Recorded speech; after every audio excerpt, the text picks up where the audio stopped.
Hey, welcome to the first episode of Interview with an Albany Brew Crafter. I'm Chad, social media strategist. This is Matt Hulihan, the Brewsar, or treasurer. Yes, it's exciting to be the first one here. Yeah. You brought this homebrew. You want to tell us about it? Sure. This is an oatmeal stout that I brewed in June at my wife's request, who just gave birth to our first child. So, during the pregnancy, consumption of alcohol is usually frowned upon. So, in light of that 9-month abstinence, she requested that I brew this oatmeal stout. That's one of her favorite styles. So yeah, it's good. It's really sweet. Yeah. It has that classic oatmeal stout flavor to it. Yeah, it might be a little sweet for my taste, but yeah. What's it's not an imperial. No, it's not an imperial. I think it's about 5.5%. Yeah, I was gonna say it tastes kind of between 4 and 6. Yeah. So, anyways, we're gonna interview. The name of the show is interview. So let's get to the questions here. I have no prior knowledge of these questions. Yeah, I just typed them up like 10 minutes ago. But if we keep doing this show, this series, like it's just gonna be like everybody just gets asked these questions unless I come up with some better ones. But anyways, so where are you from originally, and what do you do for a living? I was born just outside of Philadelphia, Pennsylvania. I moved up to the Albany area, Altamont specifically, when I was 8.5. So where am I from? I'm selective. Sometimes I say I'm from Philadelphia, that's where I was born. Other times I say I'm from Guilderland here, where I basically spent the most of my childhood. What do I do? I'm an attorney for a living. Cool. So did you get into homebrewing first or craft beer first? Largely it was home brewing first. And in fact, during college, my college years were 2001 to 2005 undergrad.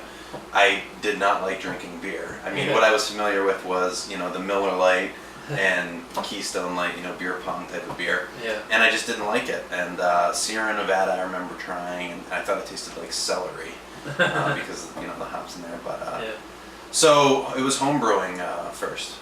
So how did you get into homebrewing then? So I have a good friend who is from the area and who loves to cook. And he's a huge fan of Alton Brown and that show Good Eats. Yeah. And there's an episode of Good Eats where Alton Brown brewed a batch of beer. And my friend, who does not drink beer at all, really wanted to brew some beer. And he knew that I drink beer. So he approached me and said, listen, let's go get a kit. We'll brew some beer. You can just have all of it, but I'm really interested in the process. This is him talking. So that's how I got into it, actually. Now that was around here? Yeah, that was locally. We bought a kit at a local homebrew shop, and brewed it right around here. Did you go to UAlbany for your undergrad? I did. Okay. Yeah. So what are your favorite and least favorite beer styles, either to drink or to brew? I don't know if I have favorite styles to brew. I like brewing anything. Anything that I'm brewing, I enjoy brewing. But to consume, it really varies with the seasons for me and my moods and, just over time. Generally, I do like, I think, darker beers more so than a lot of other people, like oatmeal stout, for instance, robust porter. I do like hoppy styles. 3 years ago, I would have said I'm not a big fan of those really hoppy styles like double IPAs, but more recently I'm really into them. Mm-hmm. So, and then least favorite, I'm not a fan of those shandies. Yeah. Half lemonade, half lager. Yeah. Other than that, I'll drink pretty much anything. Mm-hmm. So do you brew all grain or extract? I brew all grain. You started out with extract though, right? I started out with extract. That first batch we did was an extract kit. And, after I think I did 2 batches, I said, I love this. I know I'm going to want to get into all grain, so I just made the plunge right away. So I've only brewed probably a handful or fewer extract batches. So would you consider so how many years have you been homebrewing now for? I think I started in 2006. So it's about, 7 years? Yeah. Do you consider yourself a novice, intermediate, or expert homebrewer? I would consider myself to be an intermediate brewer, I'd say. Right. Just because I'm always improving my process and I'm always getting better, and I think there's a lot of room to improve. So, I don't know. I guess I would say intermediate to expert, I guess. Okay. You have a BJCP qualification, right? I do. I'm recognized. How did you, what does that entail? How did you get involved with it? How did it? Sure. So I took initially there was one exam that you would sit for that would be a written component and then a tasting component, I think. But more recently, a couple years ago, they changed that. So the first phase for me was I took an online test, and I think it was, I couldn't remember, maybe 200 questions or something like that. And I did that. That's the first phase, and anyone can take that. It's like $10, I think, and then you can fail it and keep retaking it. And so you pass that, and then you go on to your tasting exam. So I took my tasting exam about a little less than a year ago, I think, in Syracuse. Right. And did the tasting exam where we sampled, I think, 6 beers, and you evaluate it, and then those are graded by expert judges, and at that point you find out whether you pass that component, and if you pass that component, you're a recognized judge. So. When you homebrew, do you come up with the recipes yourself, or do you get them online, or a little bit of both? I have formulated my own recipes from scratch, but generally I'll work off something that's been done. I utilize a book by Jamil Zainasheff and John Palmer a lot called Brewing Classic Styles. Right. And so this recipe was, the base of that recipe is from this, and then I might tweak the quantities or sometimes the malts depending on my particular tastes. You usually do 5 gallons at a time? Yeah, I usually do 5 gallons at a time. What kind of equipment do you use? So, all grain, so I've got the cooler mash tun, Right. mash lauter ton with, I'm using a chlorinated PVC manifold. I have, one outdoor, I do it outside, I have one burner, and I have a separate hot liquor tank and boil kettle. I'll mash in the cooler, I'll run off, creating basically a 3-tier system with my hot liquor tank on a trash can, Right. and then my mash tun on a storage bin, and then my boil kettle on the ground. And I'll run off, a boiled, I use 5-gallon plastic carboys, I think 6-gallon plastic carboys to ferment in. I have multiple separate temperature-controlled chambers for fermentations, either at lager temps or ale temps. And then I keg. So. Okay. Yeah. Do you know how many brews you've done by now? I average only about 12 a year, I'd say. So once a month. About once a month, yeah. So I'd say 10 to 12 per year for the past maybe 5 years. Okay. So 50, 60. Yeah, 50, 60 I'd say. Not as many as I would have liked to have brewed. Have you entered any homebrew competitions, and if so, have you won any? I entered one that was BJCP sanctioned, and I entered that I think 2 or 3 years ago. I didn't win. The beers that I submitted 2 different beers, and actually they were both significantly flawed. But I entered them to get feedback on the flaws, rather than trying to win the competition. Right. So I did receive feedback. It was largely not helpful. I was surprised, quite frankly, at how poor the judges' comments were. But some of them were helpful. And so that's the only real competition. Do you remember what kind of style was it? One was a Cal Common, California Common, a steam beer. A steam beer, and I think the other was just an American Pale Ale. Cool.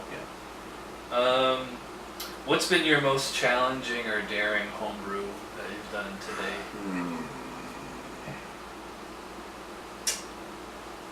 I don't know. That's a good question. Did you go on the barrel project? I did. Okay, so yeah, the most challenging one was a project that I was involved with where myself and 6 others got a 55-gallon whiskey barrel and brewed. You know, we got together and brewed together one Saturday or Sunday in November. I think it was a Sunday. It was brutally cold. Did it outside? And we, we were all outside, and you know, we brewed 10 gallons each, pretty much. So for me, it was a double brew day. Right. So that was a challenge because of weather, because of quantity. It was an imperial stout, and I think our target gravity on that was 1.110. Wow. Or 1.112. So you know, hitting that gravity is very difficult on most systems. So yeah, there were challenges there, but it turned out pretty well. It's still in the barrel now, but it tastes good. Cool. Any flat out failures that you had to dump? Oh yeah, my threshold for keeping a beer, I think, or my threshold for dumping a beer is lower than most. Where if I would rather not have it taking up space than keeping it around for 8 months to see if it improves. And I think I'm ultra critical of my own beer, at least. So I don't hesitate to dump beer. I've probably thrown out maybe 4 batches. Although that said, I've got one now that I think will calm down a bit, so I'm holding on to it. But I don't hesitate to. Like, what was wrong with them? Well, one was infected. That was one of my earliest brews. It was brewed with honey, and somewhere along the way it was infected, and it tasted really bad. Probably really light struck as well. I fermented in a glass carboy in a bright room without anything.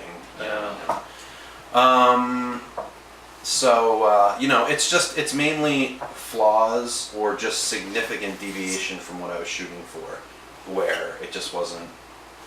I mean, I bet you a lot of people just would have said, oh, it tastes fine. But since it was so far removed from what I was going for, I just had that in my mind. I said, I can't do it. So, right. How did you hear about Albany Brew Crafters? I think it was through the internet. And I think one night I knew that there was a brew club a little north of here, and that I was familiar with, and I think I just did a search for like Homebrew Club in Albany, right? And it came up as a search result, and I saw, and so it took me to the website, and I saw on the website when your meetings were, and then just showed up. When did you join? So that was back in it's July. I think it was back in September that I went to my first meeting. Okay, we must have joined at the same time then. I think that's when I joined too. You were at the meeting, my first meeting. I know that. It was at City Beer Hall. Yeah, at City Beer Hall. August or September. I was there for that competition that we had. Right. Vegetable. Yeah, and I won that competition, but it's not a real competition, right. So that's why I didn't mention it. It's a very small pool of. Yeah. So like, what made you want to join? And like, you kind of ran on we had our treasurer had to step down, and you and one other guy ran for treasurer. Like, what made you want to run? Well, what made me want to get involved in the club is, first of all, the meetings were fun. We were tasting homebrew. It gave me a chance to get expert feedback on my beers, and that was valuable. And just to see, I don't have any close friends that brew, so to be part of the club was important for that camaraderie aspect, and it gives me the opportunity to participate in things I wouldn't be able to do alone. For instance, a barrel project where we're brewing 55 gallons of beer. Right. So that's why I joined, and basically immediately became a paying member. And then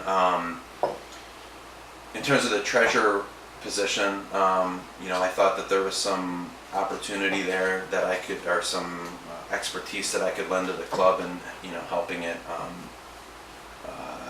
grow in its young age, because it's been around for only about a year. So I thought I had something to offer, and I thought I'd go for it. Yeah, and you've helped tweak we have a charter. You've helped rewrite some of that. Yeah, I mean, I think it's important to that the club be established in a way that's going to most promote its growth in the future, set it up so that it can grow and thrive. And as part of that, I think certain things need to be established formally in a charter, and so that's what I think most of the amendments were all about, just making sure everything's clear, so that it will enable the club to move forward without having to deal with those little things that are on. Yeah. The ink on the. What's your future homebrewing plans? Long term, short term? Yeah. Either. Well, I live in a townhouse right now, and there isn't a lot of space, and I don't have a basement, so I end up fermenting at my parents' house in their garage where I had a refrigerator.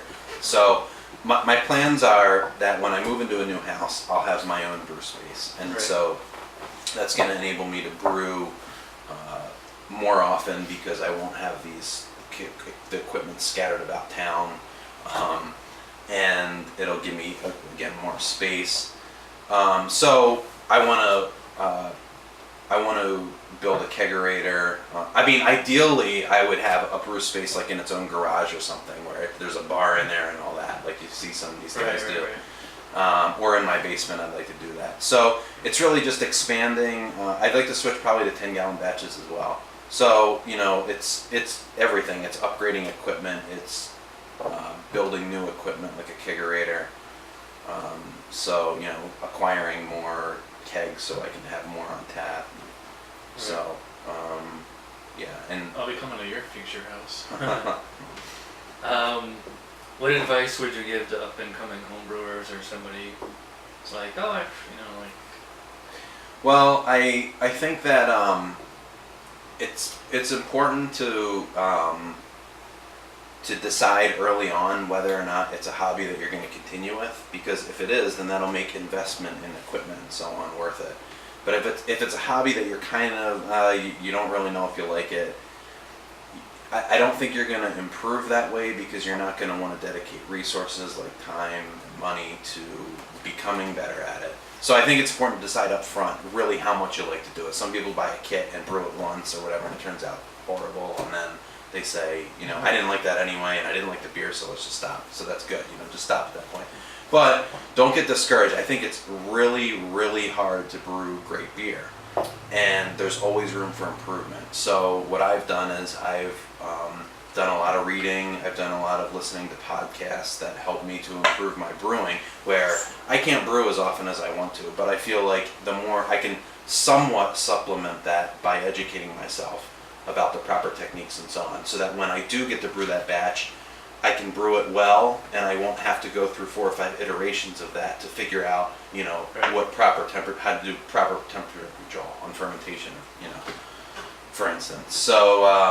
So advice, if you know it's something that you're going to love, I'd say stick with it, and don't be afraid to dive in with, spending money on equipment and so on, because that's going to help you to improve rapidly as a brewer. And just know that there's always room to improve, and don't be it's okay to be hypercritical on your beer, but don't be discouraged when it doesn't meet your expectations. Right. This oatmeal stout's really excellent, by the way. Thank you. It's really nice and sweet. I mean, this tastes like commercial grade. Is there lactose sugar in this? No. It almost tastes like, it's almost like a milky oatmeal stout, but. Yeah, I don't know.